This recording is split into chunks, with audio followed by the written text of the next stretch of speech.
Il se passe actuellement un phénomène économique inédit dans les concessions automobiles américaines. Des milliers de SUV neufs, tout juste sortis d'usine, restent immobiles sur les parkings. Ils prennent la poussière pendant des mois, parfois plus d'1 an. Le plus surprenant, cela concerne même les millésimes 2025 et 2026. La mécanique du marché s'est enrayée. Les acheteurs se font rares et les concessionnaires se retrouvent étouffés par les coûts de financement de ces stocks qui ne cessent de grimper. La question qui se pose est donc structurelle. Quels sont les modèles qui s'accumulent le plus dangereusement ?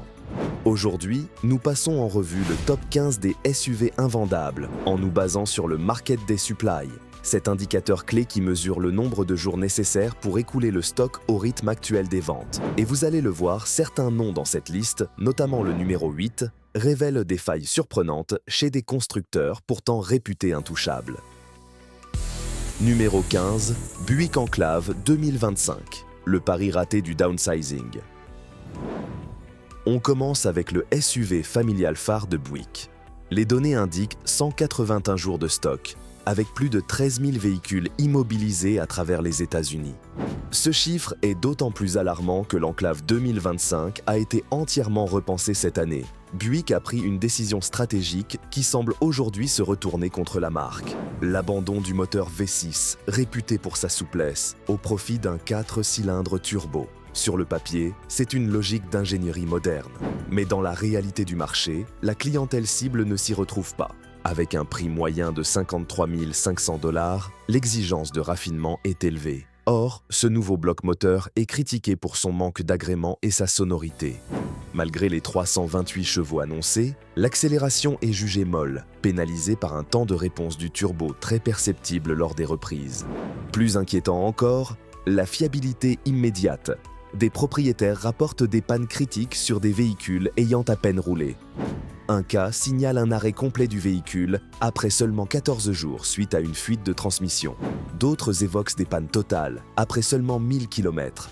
Problèmes électriques, capteurs défaillants, fuite d'huile, l'accumulation de ces retours négatifs freine considérablement les ventes. Numéro 14, Mazda CX-90 2025, l'échec de la montée en gamme. Il remplace le très populaire CX-9 et devait marquer l'entrée de Mazda dans l'ère du premium. Habitacle soigné, design statutaire et retour du 6 cylindres en ligne. Pourtant, la stratégie se heurte à plusieurs obstacles. Le premier frein est le positionnement tarifaire. À 48 400 $ de moyenne, le CX-90 place Mazda sur un terrain dangereux, en concurrence directe avec des marques établies comme Lexus ou Acura, où le niveau d'exigence est impitoyable. Le second problème concerne la version hybride rechargeable, fer de lance technologique du modèle. Elle souffre de problèmes de jeunesse, bugs logiciels, soucis de charge et un système hybride jugé moins fluide que la concurrence. Même les versions thermiques ne sont pas épargnées.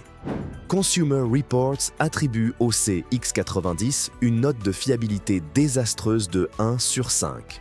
Les rapports font état de problèmes de suspension, de direction et d'une électronique capricieuse. Mazda tente clairement de changer de catégorie, mais le marché sanctionne un produit qui ne semble pas encore assez mature pour justifier son prix. Numéro 13, Lincoln Corsair 2025, le luxe en panne. Le SUV compact de Lincoln, la marque de luxe du groupe Ford, s'entasse rapidement.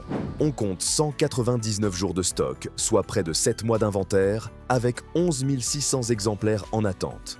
Le Corsair devait être la porte d'entrée vers l'univers Lincoln, avec un tarif autour de 49 900 $.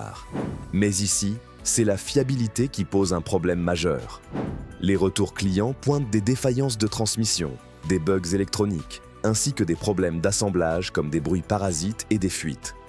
Un point de friction récurrent est le système d'infodivertissement.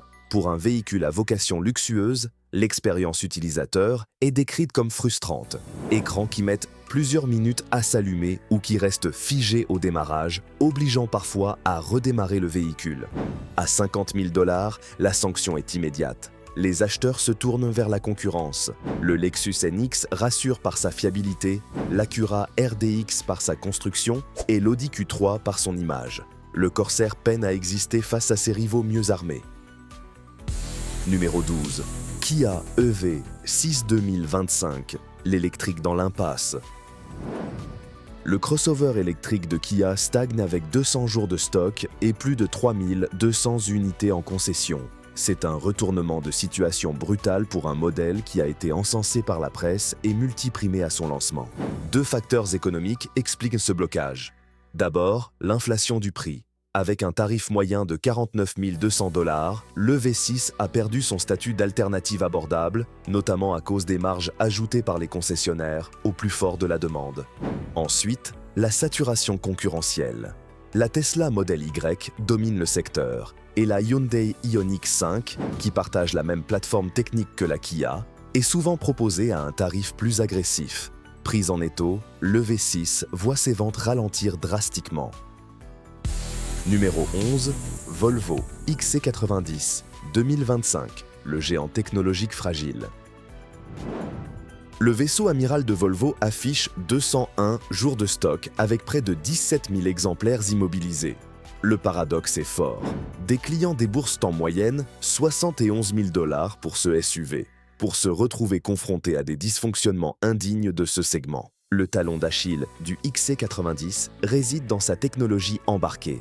Le système d'infodivertissement, basé sur une architecture Google, est victime de bugs constants, écran figé, redémarrage intempestif et même des commandes de climatisation qui s'activent de manière autonome. Plus grave pour une marque qui a bâti toute sa réputation sur la sécurité, les systèmes d'assistance à la conduite, ADAS, inquiètent.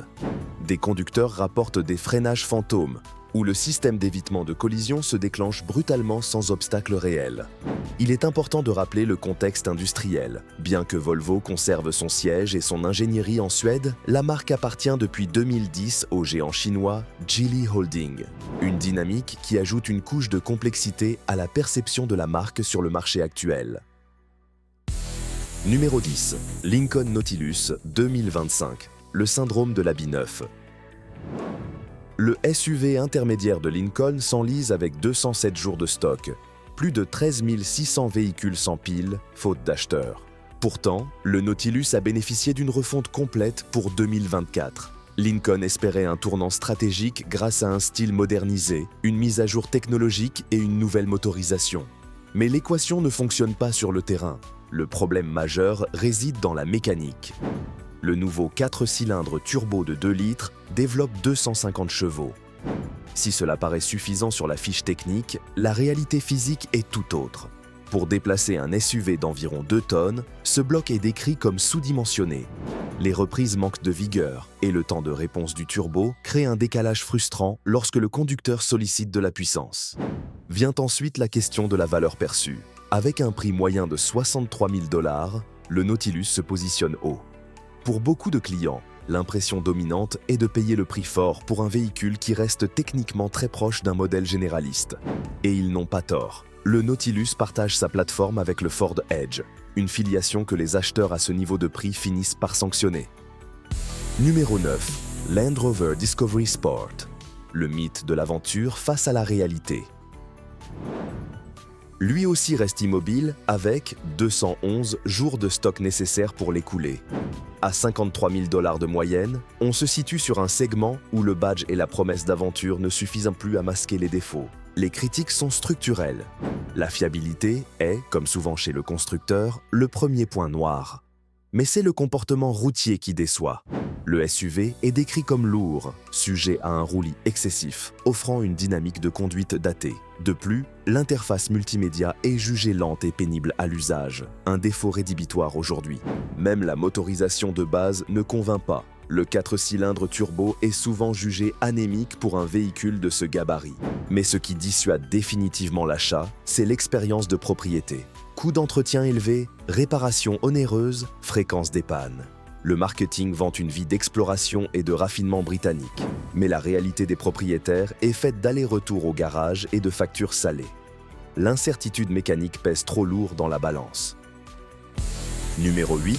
Lexus NX hybride rechargeable 2025, l'erreur de prix stratégique. C'est la surprise de ce classement, une Lexus, marque pourtant réputée pour sa gestion des stocks et sa fiabilité, qui s'accumule avec 221 jours d'inventaire. Pourquoi ce blocage? La réponse est purement économique. Avec un prix moyen de 67 380 $, cette version hybride rechargeable, PHEV, est positionnée à un tarif prohibitif. Pour un SUV compact, on atteint des sommes qui permettent habituellement d'accéder à la catégorie supérieure. Le contraste est saisissant avec le NX hybride classique, qui lui se vend très bien grâce à sa réputation de sobriété et son tarif plus rationnel. La version rechargeable exige un surcoût énorme pour un gain que le marché juge insuffisant. L'autonomie électrique est d'environ 60 km, 37 miles. C'est correct pour du pendulaire, mais pas assez pour justifier l'écart de prix. Au final, à plus de 67 000 $, la clientèle visée attend soit plus d'espace, soit plus de performance, soit plus de prestige. Malgré le badge Lexus, l'équation valeur-prix ne tient pas. Numéro 7. Jeep Compass 2025, la crise de confiance Stellantis.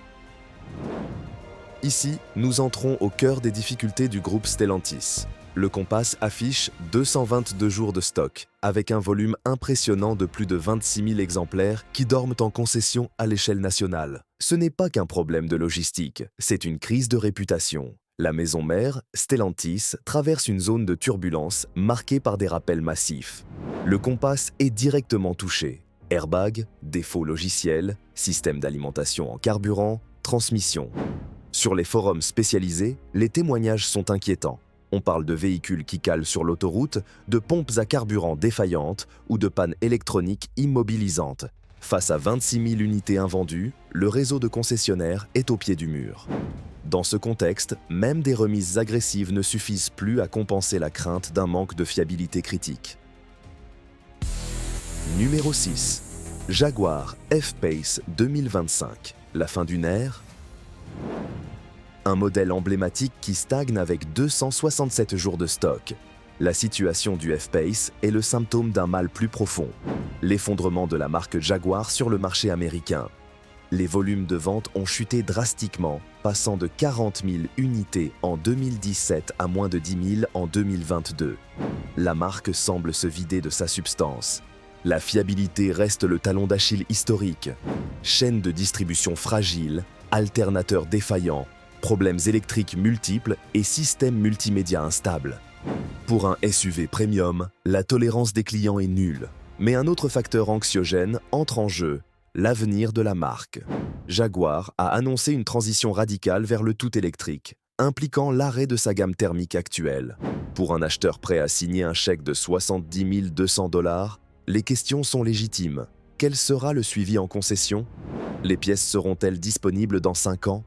La sanction financière est immédiate, la dépréciation est décrite comme violente.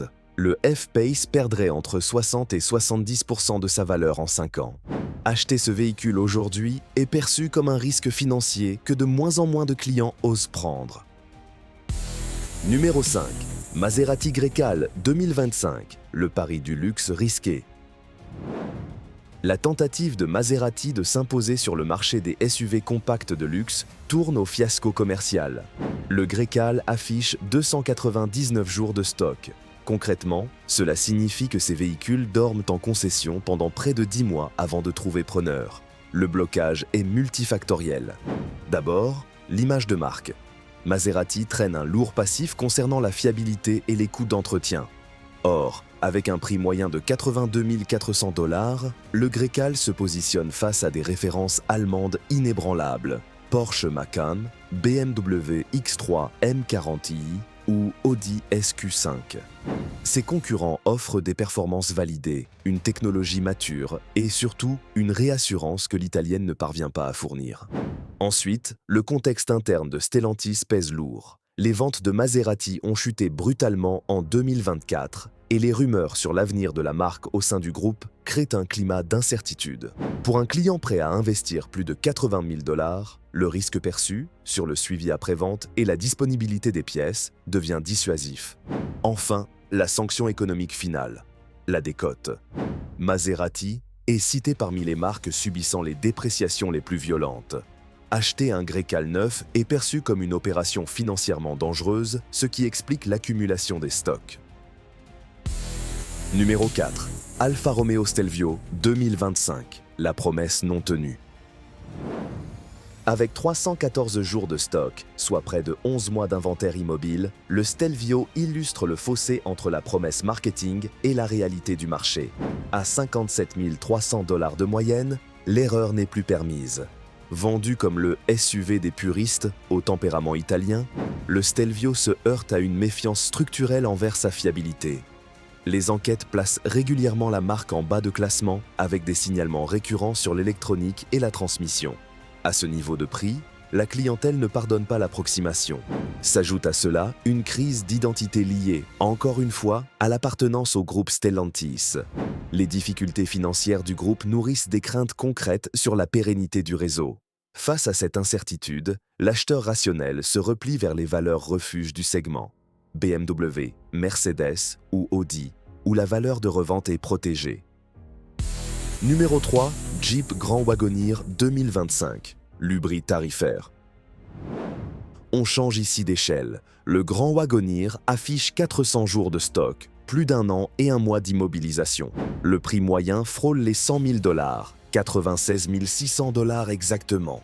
Il devait incarner le sommet du luxe américain. Il incarne aujourd'hui une erreur de positionnement stratégique. Sur le papier, Jeep visait le segment ultra premium. Dans les faits, les problèmes de qualité inhérents à la production de masse du groupe rattrapent ce modèle exclusif. Pannes électriques, transmission défaillante, assemblage approximatif. La proposition ne correspond pas aux standards d'un véhicule à 6 chiffres. L'intérieur tente de masquer ses lacunes, mais l'utilisation de certains matériaux bon marché trahit ses origines. L'arbitrage du client est sans appel.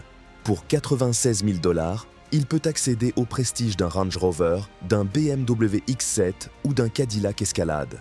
Le Grand Wagoneer tente de vendre un prix luxe sur un produit qui n'en a pas la maturité industrielle. Numéro 2, Subaru Solterra 2025, la crise d'identité. Le premier SUV électrique de Subaru s'entasse avec 411 jours de stock. Malgré un prix de 41 500 $ qui devrait le rendre compétitif, le rejet est massif. Le problème est fondamental. Ce n'est pas une vraie Subaru. Il est perçu comme un simple clone de la Toyota BZ4X, elle-même un échec commercial, rebadgé avec le logo Subaru. Les fidèles de la marque, habitués à une ingénierie maison distincte, ne s'y trompent pas. Techniquement, l'offre est jugée obsolète pour 2025. L'autonomie plafonne à environ 350 km, 220 miles, la charge est lente et la finition intérieure déçoit. Subaru a bâti sa réputation sur la robustesse et la valeur utilitaire. La Solterra ne propose ni l'un ni l'autre. C'est le symptôme d'une transition électrique forcée et mal exécutée. Numéro 1. Volkswagen ID.4 2025, la catastrophe industrielle. Nous arrivons au pire scénario de cette liste. La Volkswagen ID.4 affiche 471 jours de stock, 1 an et 3 mois d'invendu. Nous ne sommes plus face à une mévente, mais face à une paralysie complète. 2 facteurs expliquent ce désastre. D'abord, une série noire de rappels, 14 campagnes de sécurité officielles. Les défaillances vont des poignées de porte qui s'ouvrent seules en roulant, suite à des infiltrations d'eau, aux pannes logicielles totales en passant par des boulons de châssis mal serrés en usine. La situation est devenue si critique que Volkswagen a dû stopper la production et geler les ventes pendant plusieurs mois. Les concessionnaires se sont retrouvés avec des parcs pleins de véhicules interdits à la vente, attendant des pièces correctives d'Allemagne. Ensuite, l'expérience utilisateur est calamiteuse. Bugs d'interface, échecs de recharge, soucis électriques. Avec 471 jours de stock, l'ID.4 est devenu le symbole des difficultés de Volkswagen à maîtriser sa transition logicielle et électrique aux États-Unis.